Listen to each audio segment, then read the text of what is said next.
पसंद आपकी, पेशकश हमारी। मोहम्मदिया मंदी house near Mohammadia shawarma, Khadarbagh, नानल नगर, हैदराबाद। अस्सलाम वालेकुम नाज़रीन, आए नज़र हैं देश और दुनिया के खबरनामे पर।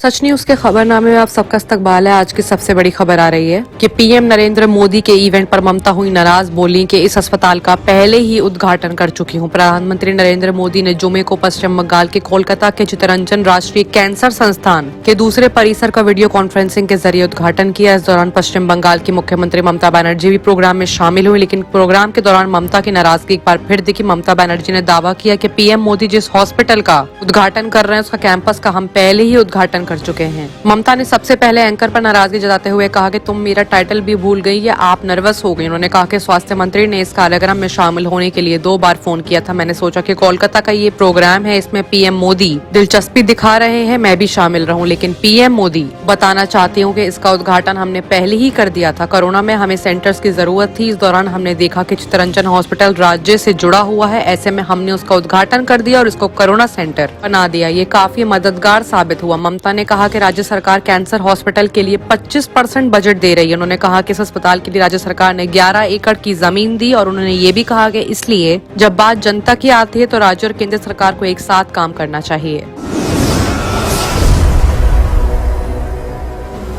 वहीं बात अगर मशहूर हेयर स्टाइलिस्ट जावेद हबीब की करें तो जावेद हबीब की हरकत सोशल मीडिया पर काफी वायरल हो रही है, जिसके बाद उन पे काफी भारी जुर्माना भी लगा दिया गया है। जावेद हबीब को स्टाइलिंग के दौरान औरत के बाल पर थूकने पर एफआईआर का सामना करना पड़ रहा है। उन्होंने माफी भी मांगी है। एक वायरल वीडियो में दिख रहा है कि जावेद हबीब औरत के बाल पर थूक रहे हैं और ये भी कहते सुने जा रहे हैं कि जब पानी की कमी हो तो थूक इस्तेमाल करिए। इसमें वहां मौजूद लोग हंसते हैं। हालांकि स्टाइलिस्ट ने बाद में इस हरकत के लिए माफी भी मांग ली। मामला यूपी से आ रहा है। यूपी के उत्तर प्रदेश के मुजफ्फरनगर में पुलिस ने एक औरत के बाल बनाते हुए उस पर थूकने को लेकर मशहूर हेयर स्टाइलिस्ट जावेद हबीब के खिलाफ एफआईआर दर्ज की है। अधिकारियों ने जुमे को ये जानकारी दी है। 3 जनवरी को यहाँ एक कटिंग के दौरान इस घटना का वीडियो थर्सडे को सोशल मीडिया पर वायरल हो गया। वीडियो में हबीब को वहां आए लोगों से कहते हुए सुना गया कि अगर पानी की कमी हो तो थूक इस्तेमाल करिए। पुलिस ने बताया कि बड़ौद शहर की निवासी पूजा गुप्ता की शिकायत पर यहां मंसूरपुर पुलिस थाने में एक प्राथमिक दर्ज की गई है। शिकायत के मुताबिक कार्यशाला के दौरान हबीब ने पूजा गुप्ता के बालों पर थूका था। हबीब पर हिंदुस्तान दंड संहिता की धारा 345 और महामारी रोग कानून 1857 के तहत मामला दर्ज किया गया। इस बीच हिंदू कार्यकर्ताओं ने हबीब के खिलाफ प्रोटेस्ट किया और उन पर कार्यवाही करने की मांग भी की है। और बड़ा खुलासा हो रहा है बुल्ली बाई ऐप को लेकर, जहां पर बुल्ली बाई ऐप में लोगों को गिरफ्तार किया गया है। वहां पर गिरफ्तार करने वालों का बयान भी सामने आ गया। वो ये कह रहे हैं कि उनको कोई पछतावा नहीं है, उन्होंने जो किया सही किया। 21 साल का बिश्नोई भोपाल के एक संस्थान से बीटेक 2nd ईयर का स्टूडेंट है। उसने दिल्ली पुलिस ने आसाम जोरहटल जिले के गुरुवार को गिरफ्तार किया है। इतना ही नहीं, मुख्य आरोपी नीरज बिश्नोई से पूछताछ के दौरान अपनी करतूत के लिए कोई पछतावा नहीं दिखाते हुए उसने अपना जुर्म कबूल कर लिया है। सोर्सेज से मालूम चला है कि इसके बजाय उसने दावा किया कि उसने वही किया जो उसे ठीक लगा। 21 साल का बिश्नोई भोपाल के एक संस्थान के बीटेक 2nd ईयर का स्टूडेंट है। सोर्सेज के मुताबिक पूछताछ में ये भी खुलासा हुआ है कि इस ऐप को नवंबर में डेवलप किया गया था और इसे 31 दिसंबर को पब्लिक किया गया था उसी वक्त, और ट्विटर हैंडल इस वर्ड को फैलाने के लिए तैयार किया गया था। इतना नहीं, बिश्नोई ने कथित तौर पर @GIYU44 हैंडल भी तैयार किया था, जिसका इस्तेमाल मुंबई पुलिस का मजाक उड़ाने के लिए करता था। जब उन्होंने 3 पूर्व गिरफ्तारियों की अनाउंसमेंट की तो उनका स्लम बाय पुलिस के तौर पर उद्घाटन किया गया। इस हैंडल को जो एक्टिव रहता है वो कई तरह के अपमानजनक प्रकृति और पिन किए गए ट्वीट्स हैं। वहीं एक और बड़ी खबर आ रही है अमृतसर और इटली को लेकर, जहां पर इटली से अमृतसर आई फ्लाइट के 125 यात्री कोविड पॉजिटिव पाए गए हैं। अस्पताल में भर्ती कराने के बाद वहां से 13 लोग भाग गए। इटली से अमृतसर आई फ्लाइट के 125 यात्री पैसेंजर्स कोविड पॉजिटिव पाए गए हैं। इटली के मिलन शहर से अमृतसर आई नॉन शेड्यूल चार्टर फ्लाइट के 179 से 125 लोग कोविड पॉजिटिव में चपेट में आ गए। हालांकि अस्पताल में 13 कोविड पॉजिटिव पेशेंट्स के भागने के बाद वहां पर हड़कंप मच गया।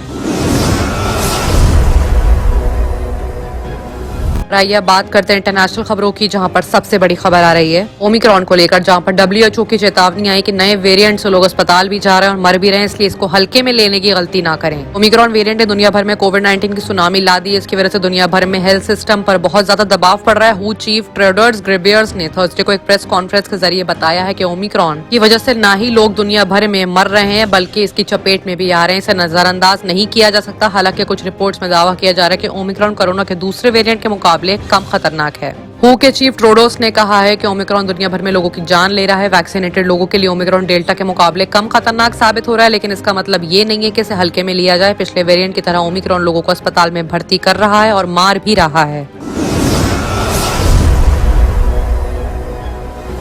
वहीं बात अगर चीन की करें तो चीन के खिलाफ ऑस्ट्रेलिया और जापान की डिफेंस डील में अमेरिका ने पर्दे के पीछे से अहम किरदार निभाया। ऑस्ट्रेलिया और जापान ने पहली बार एक बेहद अहम डिफेंस डील की है। बिल्कुल साफ है कि ये डील चीन के बढ़ते दबदबे को खत्म करने के लिए हुई है। दूसरी तरफ जासूसी के मुद्दे पर चीन अब ब्रिटेन से भी भिड़ने जा रहा है। ब्रिटिश इंटेलिजेंस चीफ के मुताबिक चीन अब ब्रिटेन के बॉन्ड स्टाइल को पसंद करने लगा है। ऐसे में चीन के खिलाफ जापान और ऑस्ट्रेलिया एकजुट हो चुके हैं। दोनों देशों के बीच ये डील कराने में पर्दे के पीछे अमेरिका ने अहम रोल निभाया है। डील कितनी अहम है इसका अंदाजा इस बात से लगाया जा सकता है कि ऑस्ट्रेलिया और जापान दोनों के प्रधानमंत्रियों ने इसका ऐलान किया है।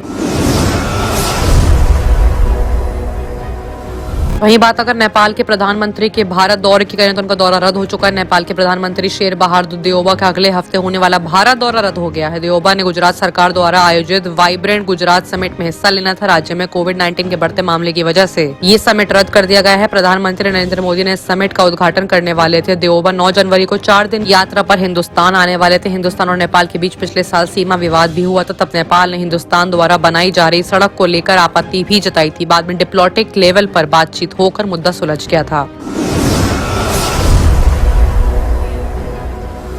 वहीं बात अगर आप पाकिस्तान की करें तो पाकिस्तान के प्रधानमंत्री इमरान खान अगले महीने चीन का दौरा करेंगे। इस दौरान वो चीन के कारोबारियों को पाकिस्तान में इन्वेस्टमेंट के लिए इनविटेशन भी देंगे। इसके लिए पाकिस्तानी एम्बेसी प्रोग्राम करने जा रही है। खान का ये दौरा खास है। इसकी वजह है कि ये चाइना पाकिस्तान इकोनॉमिक कॉरिडोर करीब 1.5 साल से लगभग बंद था। चीन इससे काफी नाराज बताया जा रहा है। कहा जा रहा है कि पाकिस्तान सरकार 37 ऐसे कानून खत्म करने जा रही है जो CPES के रास्ते में रुकावट डालेंगे। रिपोर्ट्स के मुताबिक चीन की नाराजगी दूर करने के लिए इमरान खान खुद CPSE से जुड़ के प्रोजेक्ट की हर 15 दिनों में जायजा लेंगे। कुछ महीनों पहले चीनी इंजीनियर्स की बस पर पाकिस्तान में हमला हुआ था। इसमें 9 इंजीनियर्स अपनी जान से हाथ धो बैठे थे। बाकी की तमाम खबरों के लिए देखते रहिए सच न्यूज।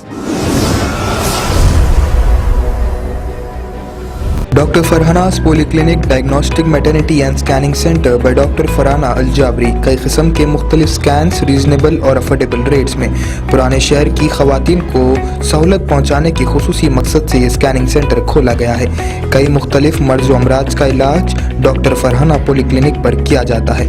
डॉक्टर फरहाना अल जाबरी और दूसरे एक्सपर्ट्स की निगरानी में खुसूसी लेडीज़ और बच्चों का इलाज किया जाता है। एड्रेस याकुतपुरा, बड़ा बाजार, जफर रोड, हैदराबाद। स्क्रीन पर दिए गए नंबर्स